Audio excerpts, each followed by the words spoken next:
Bonjour à tous, bienvenue dans La Pub à l'oreille. Je m'appelle Clémence, je suis content spécialiste et professionnelle du décryptage. Et je suis Philippe, je suis spécialiste des sujets d'innovation. Dans ce podcast, proposé par TF1 Pub, on aura pour mission d'explorer, en moins de 10 minutes, un sujet qui agite notre secteur, qui bouleverse le marketing. On va essayer de l'expliquer et d'en exposer les enjeux. Et tout ça sans jargon. Je vais faire de mon mieux. Et pour ce premier numéro, on a choisi un thème assez segmentant, si je puis dire, puisqu'il y a d'un côté ceux qui maîtrisent et de l'autre, ceux pour qui c'est loin d'être clair, c'est la télé segmentée. Un sujet passionnant. Toi, Philippe, tu es directeur adjoint du marketing de TF1 Pub. Ça veut dire normalement que tu dois être incollable sur le sujet et donc que tu es capable de me donner une définition simple de la télé segmentée. Alors, la télé segmentée, ça permet aux téléspectateurs qui regardent un même programme d'avoir des publicités différentes. Aujourd'hui, si vous regardez 50 Minutes Inside, tous ceux qui regardent 50 Minutes Inside en même temps que vous sur leur poste de télé vont avoir les mêmes pubs au moment de la coupure pub.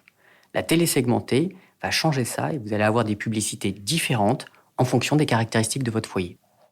Par exemple, concrètement, je suis à Paris, tu es à Marseille, on regarde tous les deux TF1, la même émission, mais on n'aura pas forcément le même spot qui nous arrive.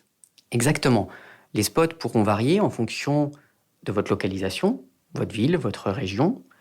Ils pourront également varier en fonction de caractéristiques de votre foyer. Par exemple, est-ce que vous êtes plutôt dans un foyer en appartement ou vous êtes plutôt en maison? Évidemment, les marques qui sont intéressées sont pas tout à fait les mêmes. Si vous êtes en maison, si vous avez un jardin, ça ouvre d'autres possibilités de ciblage publicitaire. Ok, c'est très clair. On en parle beaucoup de la télé segmentée, ça alimente beaucoup les médias en ce moment. Pourquoi est-ce que ça fait tant jaser le marché pub?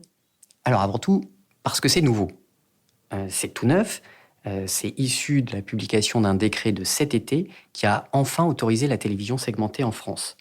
En France, parce que ça existait déjà, et ça existe déjà à l'étranger, notamment en Belgique, au Royaume-Uni. Pour Sky, qui a lancé la télévision segmentée au Royaume-Uni il y a plus de 7 ans, ça représente entre 5 et 10% de ses revenus publicitaires.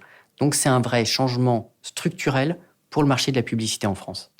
Je vais te proposer quelque chose, Philippe, c'est pour t'éviter d'avoir à absolument tout nous expliquer. On va faire appel à un autre expert. Plus précisément ici, on va appeler Antoine Gane, qui est le délégué général du SNPTV, pour nous expliquer justement cette arrivée et ce changement de réglementation. Donc, bonjour Antoine, merci pour votre temps. On vous appelle aujourd'hui. On avait besoin de votre expertise pour nous éclairer un peu.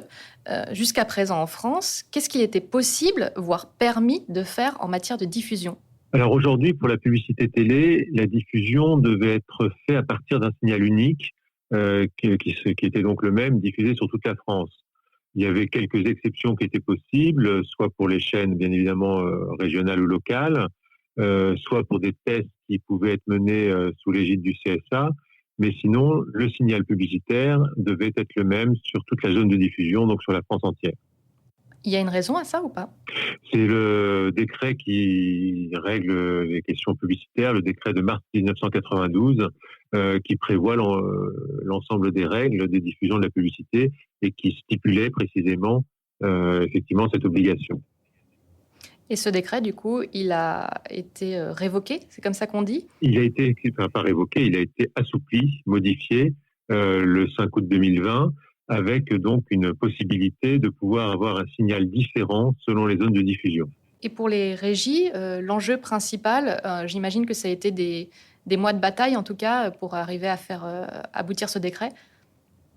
Alors, c'est un travail de long terme, effectivement, mais sur le fond, c'est malgré tout assez logique. Ça permet à la télévision de se rapprocher de ce qui est aujourd'hui autorisé sur le digital. La télévision a encore beaucoup plus de contraintes, mais néanmoins, cette publicité segmentée, c'est déjà un premier pas vers ce qui est autorisé en digital. Néanmoins, ça n'autorise pas la pub en télé à faire exactement la même chose que la pub en digital, on est d'accord ? Non, de toute façon, la télévision est un média différent, et un média qui a besoin de puissance, qui a besoin d'avoir des grands segments de population. On ne va pas du tout rentrer dans les excès du digital, c'est-à-dire qu'il n'y aura pas de suivi du téléspectateur comme il y a un suivi aujourd'hui de l'internaute. On parle de segments, on ne parle pas de publicité qui va suivre les gens par rapport à leur consommation ou par rapport à des datas ultra précises. Donc c'est clairement une bonne nouvelle. c'est clairement une bonne nouvelle. Ça va permettre de mieux satisfaire les annonceurs existants aujourd'hui sur la télévision. Ça va permettre de faire venir de nouveaux annonceurs sur la télévision. Donc, ça va prendre du temps, mais pour la télévision du futur, c'était quelque chose d'indispensable et c'est donc une très bonne nouvelle. Alors Philippe, il y a un mot qu'on entend beaucoup quand on parle de TV segmentée, c'est le décrochage. Alors, le décrochage, c'est le fait de remplacer une publicité nationale par plein de publicités différentes, des spots et des créas différentes qui vont pouvoir être diffusées par d'autres annonceurs en fonction de leurs problématiques dans des zones particulières de la France. Mais du coup, comment ça marche ? Alors, on pourra décrocher pas toute la France. C'est important à avoir en tête, c'est qu'au démarrage de la télévision segmentée, on estime qu'il y aura environ 15% des foyers français qui seront éligibles. Alors pourquoi ? Parce que pour pouvoir décrocher cette publicité, j'ai besoin d'une connexion Internet. Donc déjà, je peux décrocher essentiellement les foyers qui regardent la télévision via leur box. Ensuite, il faut une box qui soit relativement récente. Et puis aussi, c'est très important, il faudra que les téléspectateurs aient donné leur accord, leur consentement pour bénéficier de la publicité ciblée. Donc avec ce décrochage, on peut cibler moins large. Est-ce que ça peut du coup permettre à des marques plus petites d'avoir enfin accès à la télévision ? Oui, c'était pour nous le principal objectif avec l'arrivée de la télévision segmentée, c'est de rendre la télévision accessible à tous. Je reprends mon exemple de Sky au Royaume-Uni. Il y a plus de 60% des annonceurs qui font de la télé segmentée sur les chaînes de Sky qui n'avaient jamais fait de télévision auparavant.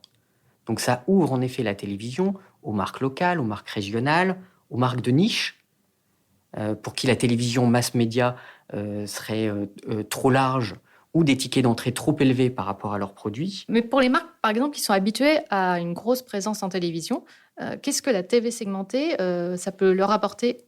Qu'est-ce que ça peut changer pour elles ? Alors, une marque qui est déjà présente en télévision, elle utilise justement le côté mass média et la qualité mass média de la télévision. Mais elle peut avoir aussi des enjeux locaux. Je prends un exemple, elle peut avoir une région qui est en retard sur ses ventes et vouloir du coup surpresser publicitairement sur une région pour faciliter son réseau de distribution. Elle a aussi probablement différentes gammes de marques. Elle communique sur certaines marques, les plus grands publics, peut-être que certaines marques plus haut de gamme, va hésiter à communiquer en se disant c'est peut-être un peu trop niche par rapport au public en télévision. Si j'offre cette possibilité de ciblage, de décrochage, comme j'évoquais, uniquement par exemple sur des foyers à haut revenu, ça devient pertinent pour des marques de luxe, de niche, d'aller aussi faire de la publicité télé. Enfin, le décrochage national, c'est la possibilité de faire tourner aussi plusieurs créas. D'accord, donc un même annonceur peut envoyer un spot qui met en avant un produit différent pour toucher une population différente qui a différents moyens. Exactement, c'est ce qu'on appelle le DCO ou Dynamic Creative Optimization, même si j'avais dit que je ne ferais pas trop de jargon. On a parlé des marques. Pour moi, par exemple, qui suis téléspectatrice, est-ce que la télé segmentée, ça va changer quelque chose dans mon expérience de visionnage ? Est-ce que ça peut m'apporter quelque chose de plus sympa ? Ça veut dire aussi une publicité plus proche, plus servicielle, qui va apporter une information sur une ouverture de magasin, par exemple. C'est aussi la possibilité pour tous les acteurs culturels régionaux d'aller faire leur promotion sur les écrans de télévision. On peut imaginer qu'un théâtre, là, puisse faire la promo de son line-up. Exactement, un théâtre, un musée, toutes les activités culturelles de votre région, toutes les activités de ma ville peuvent désormais avoir accès à la publicité télé. On va parler d'un sujet qui nous concerne de façon très proche. Comment est-ce que la TV segmentée, elle va être commercialisée ? Elle sera commercialisée chez TF1 Pub à l'image du replay. Ouais. C'est-à-dire que c'est une publicité qui est adservée, comme le digital. Donc, elle sera vendue en impression, au CPM, et commercialisée par nos équipes publicitaires digitales. Alors, j'ai tout compris. Donc, si ce podcast vous a mis à l'eau à la bouche, comme moi, ou si vous avez envie d'en savoir encore un peu plus sur la TV segmentée, eh ben, on a des équipes à TF1 Pub qui sont là pour vous.